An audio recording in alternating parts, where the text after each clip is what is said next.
Value లేని, విలువ లేని పట్టణం లేని అనాగరికులుగా వాళ్ళ పరిస్థితులు, వాళ్ళ భాష తప్ప వారికి ఏ భాష రాదు ప్రియులారా. నజరేతులో నివసించుతున్న వారికి ఆ భాష తప్ప వేరే భాషలు రావు. అది చాలా ఆ కొండ ప్రాంతంలో ఉండేది నజరేతు అనే ఒక ఊరు. అల్పమైనది, స్వల్పమైనది, విలువలేనిది. ఆ యొక్క పేరు, ఆ యొక్క నజరేతు పేరు ఎక్కడ కూడా ప్రస్తావించబడలేదు. ఎక్కడైనా చరిత్ర పుటాల్లో ఎక్కడైనా ఉన్నదంటే పరిశుద్ధ గ్రంథములో ఉన్నది. హల్లెలూయా, హల్లెలూయా. పనికిరాని పరిస్థితిలో నుంచి, విలువలేని పరిస్థితుల నుంచి, గుర్తెరగిన పరిస్థితుల నుంచి, అనాగరికుల మధ్యలో నుంచి ఆయన అక్కడ పుట్టి ఉన్నాడు. హల్లెలూయా. ఆయన అక్కడ పెరిగి ఉన్నాడు ప్రియులారా. ఆ గ్రామాన్ని ఈరోజు ప్రపంచ దేశాలన్నిటిలో కూడా ఈరోజు నజరేతు గురించి మాట్లాడుతుంటారు. దేవుడు ఏ వ్యక్తితో కోరుకుంటాడో, దేవుడు ఏ పనులన్నిటితో కోరుకుంటాడో, దేవుడు ఏ వ్యక్తిగా మాట్లాడతాడో, విలువ లేకపోయినా, ప్రేమ లేకపోయినా, అలాంటి పరిస్థితులు ఏదున్నప్పటికీ కూడా నీవు ఆయన కలిగి ఉంటే ఆయన నిన్ను లేవనెత్తు దేవుడు. హల్లెలూయా, హల్లెలూయా. ఈ మధ్యాహ్న కాల సమయంలో అలాంటి గ్రామానికి విలువ తెచ్చిన దేవుడు. మరి నీ గ్రామానికి, నీ కుటుంబానికి నువ్వు ఎలాగున్నావు? ఆశీర్వాదకరంగా ఉన్నావు నీవు? ఇంకా నీ పిల్లలు పెరుగుతున్నారు. దేవుని యొక్క వాక్యాన్ని, క్రీస్తు లోకంలో పుట్టాడని సందేశాన్ని, దావీదు వంశమును చొచ్చిన యోధ గోత్రపు సింహాన్ని నీ పిల్లలకి మనం చెప్పవలసిన వారమై ఉన్నాము. దావీదు పట్టణమందు నేడు రక్షకుడు మన కొరకు పుట్టి ఉన్నాడు. ఎక్కడ పుట్టాలి? పెద్ద పెద్ద ప్రాంతాల్లో పుట్టాలి. ఒక మంచి సంపన్నమైన ప్రాంతాల్లో పుట్టాల్సింది ఆయన. విలువలేని, నాగరికత లేని ప్రాంతంలో ఆయన జీవితంలో అదొక భాగమైపోయింది. ఈ మధ్యాహ్న కాల సమయంలో ప్రియులారా జ్ఞాపకం చేసుకోవాలి. ఈ క్రిస్మస్ వేడుకల్లో దేవుని యొక్క మాటలు మనం జ్ఞాపకం చేసుకోవాల్సిన వారమే ఉన్నాం ప్రియులారా. అందుకనే ఈ నజరేతు అనే మాట హెబ్రీ పదం నుంచి తీయబడింది ప్రియులారా. హెబ్రీ పదం అంతకుముందు బైబిల్ హెబ్రీలో తర్వాత ఏమంటారు దీన్ని? గ్రీకులో తర్వాత దీంట్లో లాటిన్ అదే ఇంకా కొన్ని భాషల్లో మొట్టమొదట రాయబడింది ప్రియులారా. వాటి నుంచి తర్జుమా చేయబడిన తర్వాత ఇది హెబ్రీలో నుంచి, హీబ్రూలో నుంచి ఎలా వచ్చిందట? నజరేతు అనే గ్రామం తెలుగులో రాయబడింది ప్రియులారా. అందుకని కొన్ని పదాలు మనం జాగ్రత్తగా జ్ఞాపకం చేసుకోవాలి. ఈ పదానికి అర్థం ఏంటో తెలుసా? చిగురు. హల్లెలూయా. ఏంటంట? చిగురు. బెత్లెహేములో దేవుని యొక్క వాక్యం వింటూ, దేవుని యొక్క సందడి, ఆ యొక్క పశువుల తొట్టి ద్వారా అనేక సందర్భాల్లో మనం చూస్తున్న వాక్యం ద్వారా ప్రియులారా సందడి కనబడుతుంది. ఈ యొక్క నజరేతు అనే పదానికి అర్థం ఏంటంటే చిగురు. చూద్దామా? యెషయా గ్రంథం చూడండి. యెషయా గ్రంథము ఎక్కడి నుంచి? యెషయా ముందు నుంచి చిగురు పుట్టెను, దాని వేరుల నుండి అంకురం ఎదిగి ఫలించును. దేవునికి స్తోత్రం ప్రియులారా. హల్లెలూయా. యెషయా ముందు నుండి చిగురు పుట్టెను, దాని వేరు నుండి అంకురం ఎదిగి ఫలించును. దేవునికి స్తోత్రం ప్రియులారా. ఈ నజరేతు దానికి పదానికి అర్థం ఏంటంటే చిగురు. దేవుని యొక్క వాక్యంలో ప్రవక్తల చేత రాయబడిన మాట ఏంటంటే యెషయా ముద్దు నుండి, ముద్దంటే పరిగిరానిది, దేనికి ఉపయోగపడుతుంది? కాల్చడానికి, అంతేనా కదా? ఏదైనా వంటలు చేసుకోవడానికి ముద్దు దేనికి మనకు వచ్చింది? మనకంటే మంచి దేనికి పని చేయదు. అది చిగురించలేనిది, అది వాడవాడలేనిది, అది ఫలభరితమైనది. ముద్దుల నుంచి ఏమొస్తున్నాడు? చిగురు పుట్టెను. హల్లెలూయా. దండిగా దావీదు రాజు ధన్యవాక్యములో ఎండి ముద్దు నుంచి చిగురు పుట్టెను, దండిగా దావీదు రాజు ధన్యవాక్యం రాయబడమే ప్రియులారా. ఆ ముద్దుల నుంచి చిగురు పుట్టింది. హల్లెలూయా. ప్రాంతాన్ని వెలివేసిన, పరిస్థితులు మారిపోయినప్పటికీ కూడా దేవుని యొక్క వాక్యం రాయబడుతున్న మాట్లాడండి, నీవు ఈ రోజు నీ కుటుంబంలో చిగురించాలి. మోడి వారిపోయి ఎండిపోయిన పరిస్థితుల్లో ఉన్నా నీవు మోడు ఉన్న పరిస్థితుల నుంచి చిగురులోకి రావాలని దేవుని యొక్క వాక్యం తెలియజేస్తుంది. అందుకే ఈ లోక రక్షకుడు మన కొరకు పుట్టి ఉన్నాడు. ఆయన మన కొరకు పుట్టి ఉన్న దేవుడు అంతమడిగా కాదు ప్రియులారా. అసలైన అర్థం నజరేతు నుంచి యేసుక్రీస్తు ప్రభువు పుట్టారు కాబట్టి ఆయన ఏమన్నారు? నీవు నజరేయుడివి. పేతురు మాట్లాడదు, బాబు నన్ను చూసి ఏమనుకున్నారంటే, అయ్యా నిన్ను చూసి ఏమనుకున్నాడు సార్, నువ్వు నజరేతు వాడవు నీవు. హల్లెలూయా, హల్లెలూయా. హల్లెలూయా. నజరేయుడు నిజమే. నజరేయుడు అంటే చిగురు. చిగురు పుట్టింది ప్రియులారా ఎక్కడి నుంచి? మొద్దు నుంచి పుట్టింది ప్రియులారా. అందుకని ఈ రాత్రి ఈ మధ్యాహ్న కాల సమయంలో మన యొక్క ఆత్మీయ జీవితాన్ని పరిశీలన చేసుకోవాలి. మన యొక్క ఆత్మీయ జీవితంలో ఎలా ఉన్నాం? చిగురించే వారిగా ఉన్నామా? ఎదిగి ఫలించే వారిగా ఉన్నామా?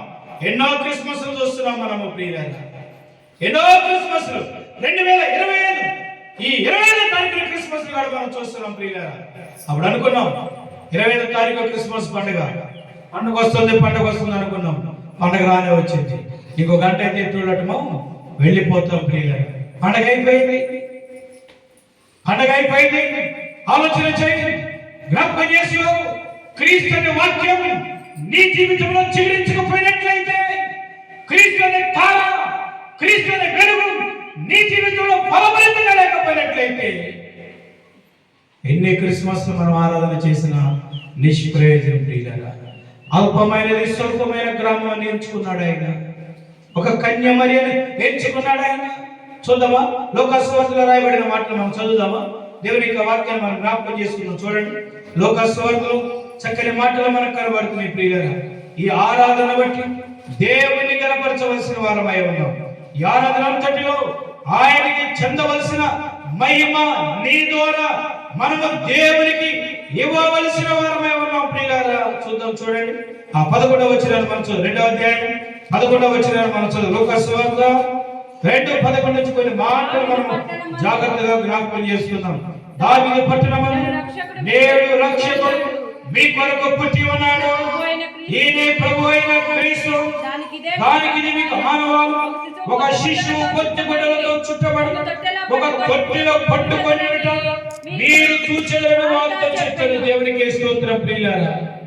పశువులో తొట్టిలో పరుండబెట్టడం మనకు తెలుసు, పట్టుకొని ఉంటాడని మీరు చూస్తారని గాబ్రియల్ దూత తెలియజేస్తుంది ప్రియులారా.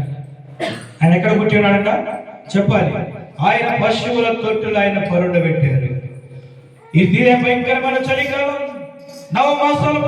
నవమాసాలతో ఉన్నప్పుడు కన్య మరియ మాట్లాడుతున్నమ్మా, సత్రములు మీ సత్రములైన స్థలం ఉన్నదా?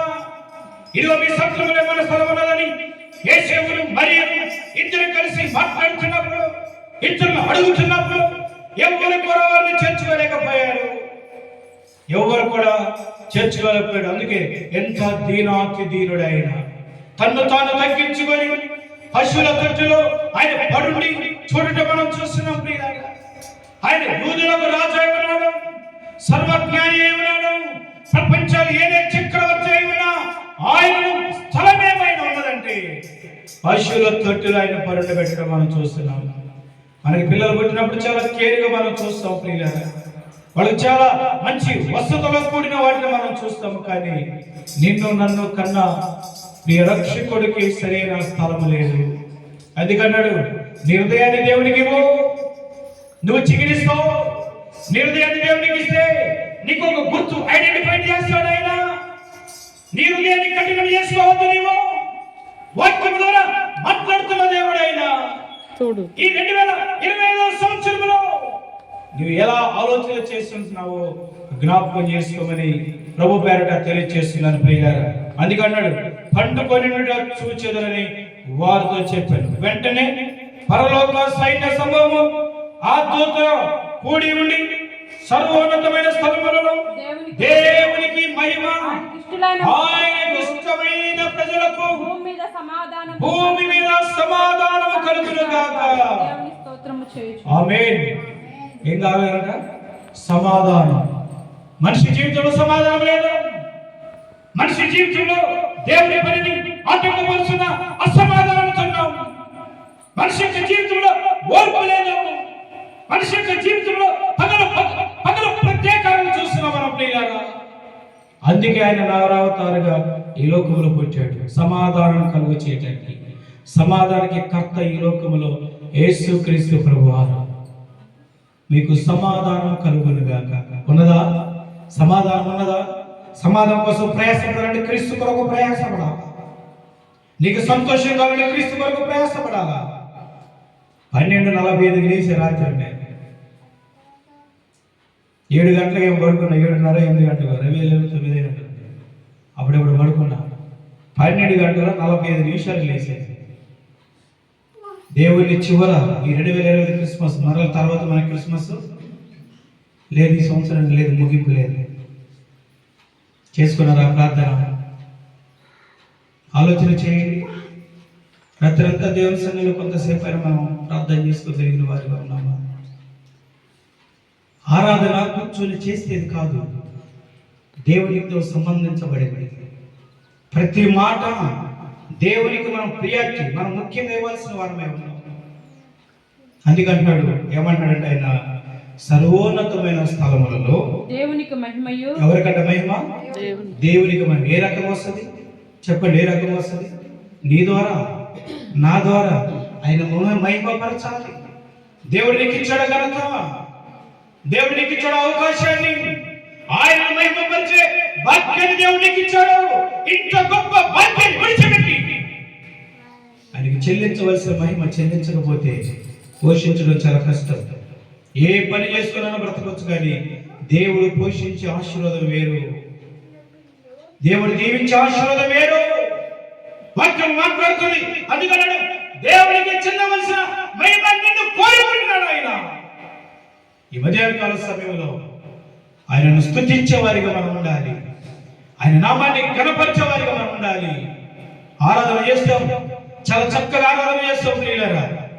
ఎంతో చక్కగా పాట పాడతాం, తన్మనమైపోతాం, లీనమైపోతాం. మనం ఇంకా ఏదేదో మాట్లాడతాం, ఏదేదో భాషలో మాట్లాడతాం. సౌండ్ తగ్గిపోగానే సైలెంట్గా కూర్చుంటాం. అది కాదు. ఎప్పుడైతే నువ్వు ఆరాధన చేసి నువ్వు బ్రతుకులో, నువ్వు నడకలో, ప్రతి దాంట్లో కూడా అలాంటి పరిస్థితి మనకు ఉండాలి. అదే దేవుడు కోరుకుంటున్న ఆరాధన. కొంతసేపు కనబడి అంతలో మాయమైపోయే మీరు, తర్వాత ఏమన్నాడు? మీరు నీడల పోలి ఉన్నారు, తర్వాత నీటి మీద బుడగలాంటి వారు. నీ నీడ నీతోనే వెంబడిస్తుంది, నీ నీడ నీతో వెంబడిస్తున్న కారణమనే నీటి సూర్యుడు నీ కొరకు చూస్తున్నాడు.